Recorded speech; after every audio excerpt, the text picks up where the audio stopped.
मित्रों, मेरे भारत के भाई बहनों, ज्योतिष के जिज्ञासुओं, शिक्षार्थियों और जानकारों, सबको मेरा प्रणाम है। जय भारत। आज माननीय मोदी जी की जन्मपत्री पर कुछ विश्लेषण प्रस्तुत करने जा रहा हूँ। माननीय मोदी जी का जन्म 17 सितंबर 1950 दिन के 11 बजे रविवार के दिन मेहसाणा नामक स्थान में गुजरात में हुआ था। वृश्चिक लग्न में जन्म हुआ था। लग्न 1 डिग्री 5 कला 12 बिकला का है। लग्न में ही चंद्रमा 8 डिग्री 48 कला में है। मंगल 0 डिग्री 55 कला में है और चतुर्थ भाव में बृहस्पति 6 डिग्री 35 कला में है। पंचम भाव में राहु 5 डिग्री 13 कला में है। दसम भाव में शुक्र 15 डिग्री 41 कला में है। शनि 29 डिग्री 39 कला में है। 30वीं डिग्री में है। शनि की स्थिति अच्छी नहीं है। एकादश भाव में सूर्य 0 डिग्री 35 कला में है।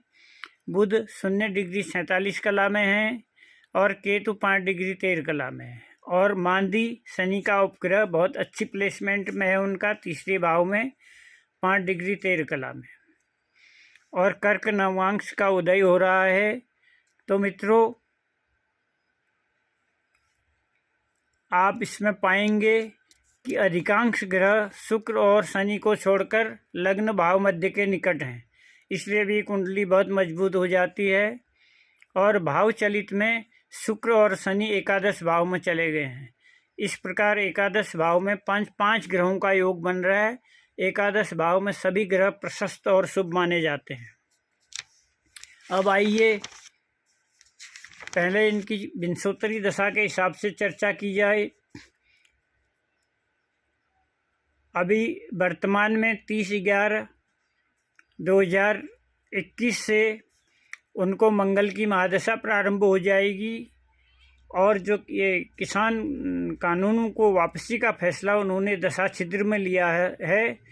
चंद्र में मंगल की अंतिम अंतर्दशा चल रही है, तो दशा छिद्र का समय बहुत अच्छा नहीं होता है, इसलिए 30 नवंबर तक उनको कठिनाइयों का सामना करना पड़ेगा और भी कई प्रकार के प्रेशर उनके ऊपर आएंगे। संभवतया उनको उन किसानों की ओर से जो मांगे हैं उनमें अधिकांश उनको माननी पड़ेंगी। उसके बाद मंगल की महादशा प्रारंभ हो रही है। यद्यपि मंगल नवांश में नीच का है, लेकिन नवांश में भी मंगल का नीच भंग राजयोग बन रहा है, क्योंकि उसका उच्चनाथ शनि चंद्रमा से केंद्र में है और मंगल 2 लग्नों का स्वामी भी है, लग्न और चंद्र लग्न। इसलिए मंगल की महत्ता और भी बढ़ जाती है। और राशि तुल्य नवांश में मंगल भाग्यांश में स्थित है और भाग्यांश में स्थित होकर के गुरु की उच्च दृष्टि उस पर पड़ रही है और किसी प्रकार की पाप दृष्टि उस पर नहीं है। तो मंगल की अंतर्दशा मित्रों 27/4/22 तक रहेगी। इस अंतर्दशा में वो बड़े ड्रास्टिक डिसीजन लेंगे। जो भी निर्णय लेंगे वो जनहित में होंगे। निर्णय कठोर हो सकते हैं, लेकिन दूरगामी परिणाम देश के लिए उनके अच्छे रहेंगे। और वर्तमान वर्ष में वर्ष कुंडली के हिसाब से देखें तो वर्ष कुंडली बहुत शुभ बनी हुई है। मुंथा 10वें स्थान में है। 10वें स्थान की मुंथा बहुत अधिक मददगार होती है, इसलिए उनको उनकी मान प्रसिद्धि सम्मान बढ़ता रहेगा। ये छोटा सा कालखंड है 30 नवंबर तक का, जब उनको कुछ दबाव में रहना पड़ेगा, लेकिन दशम मुंथा के कारण और वर्ष कुंडली के अच्छे प्रभाव के कारण, जो कि वर्ष कुंडली भी उनकी तृतीय भाव का उदय हुआ है और 10वें स्थान में शुक्र के साथ मुंथा है, ये बहुत अच्छी स्थिति है। इसी प्रकार अब हम देखें तो वर्ष 2022-23 में मुंथा सप्तम स्थान में है। सप्तम स्थान की मुंथा बहुत अधिक शुभ नहीं मानी गई है और वर्ष 22 और 23 का उनका सप्तम स्थान का ही वर्ष लग्न उदित हो रहा है, जो अत्यधिक थकाऊ यात्राएं देता है और सप्तम स्थान की मुंथा विशेष सफलता भी नहीं देती है। इसी प्रकार वर्ष 23-24 में मुंथा छठे स्थान में है। छठे स्थान की मुंथा भी शुभ नहीं मानी गई है। हालांकि इसी वर्ष लोकसभा के चुनाव भी होने वाले हैं, लेकिन सौभाग्य ये है कि इस वर्ष कुंडली में अधिकांश ग्रहों की स्थिति बहुत उत्तम है और वर्ष कुंडली की दशा 17 फरवरी तक चंद्रमा की रहेगी। चंद्रमा चतुर्थ स्थान में है वर्ष कुंडली में, बहुत अच्छा फल देंगे।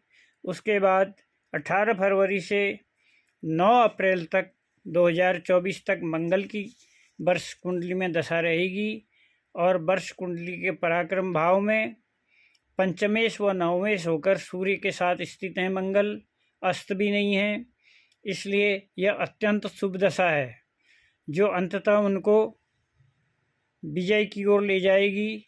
हालांकि छठी मुंथा के कारण विरोधी उनके लिए कोई कोर कसर नहीं छोड़ेंगे, उनको घनघोर संघर्ष का सामना करना पड़ेगा। परंतु उसी समय यदि 17 सितंबर से पहले चुनाव होते हैं, 17 मार्च से पहले, तो चंद्रमा की प्रत्यंतर दशा रहेगी। मंगल बृहस्पति में चंद्रमा की प्रत्यंतर दशा रहेगी। मित्रों, परिणाम देने वाला ग्रह प्रत्यंतर दशा नाथ ही होता है, लेकिन अधिकांश ज्योतिषी केवल गोचर और दशा और अंतर्दशा पर बड़े बड़े वीडियो और बड़ी बड़ी भविष्यवाणियाँ कर डालते हैं। हालांकि मुझे तो उनकी तरह आडंबर करना नहीं आता है और नहीं बहुत अधिक वेशभूषा में बना सकता हूँ, लेकिन प्रत्यंतर दशानाथ जो जिन 2 सन्यासी गुरुजनों से मैंने शिक्षा पाई है उसके आधार पर बता रहा हूँ। महादशानाथ, अंतरदशानाथ और प्रत्यंतर दशानाथ का संबंध भी आपस में केंद्र का है और यदि 17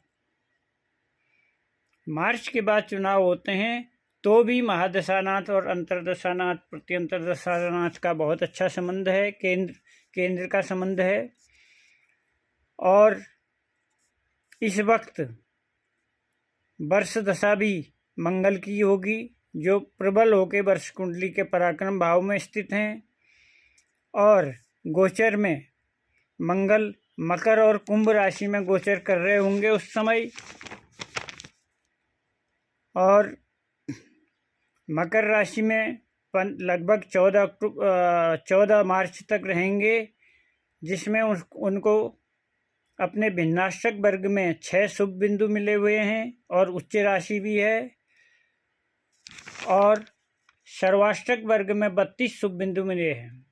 यदि 17 मार्च के बाद चुनाव होते हैं तो कुंभ में भी उनको 4 शुभ बिंदु मिले हैं भिन्नाष्टक वर्ग में। सर्वाष्टक वर्ग में भी 27 बिंदुओं का योग है, इतना बुरा नहीं है, तो यह भी उनको उनकी विजय की ओर संकेत कर रहा है।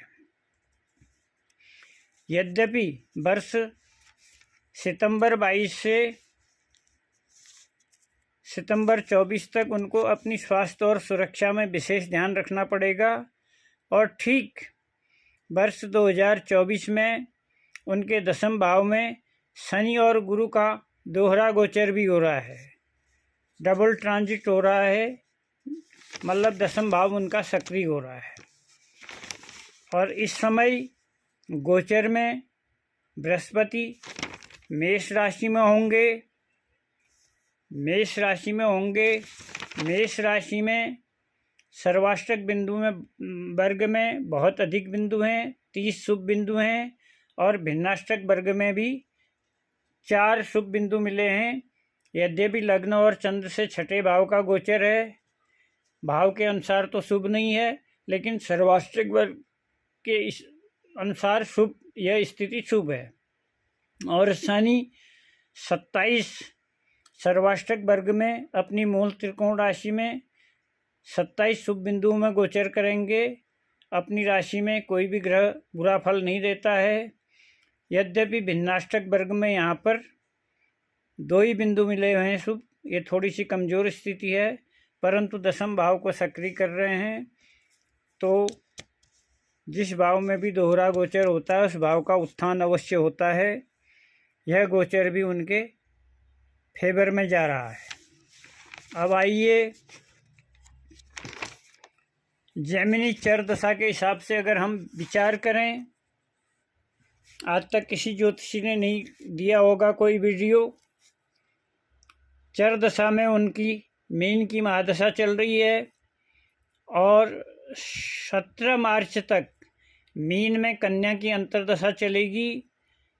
इस अंतर्दशा में बहुत स्थितियां अच्छी नहीं हैं। केंद्रों में पाप ग्रह स्थित हैं। दशम भाव में ज्ञाति कारक की दृष्टि पड़ रही है। आत्मकारक और अमात्य कारक द्वादश भाव में बैठे हुए हैं। तो यह स्थिति चर दशा के हिसाब से शुभ नहीं है।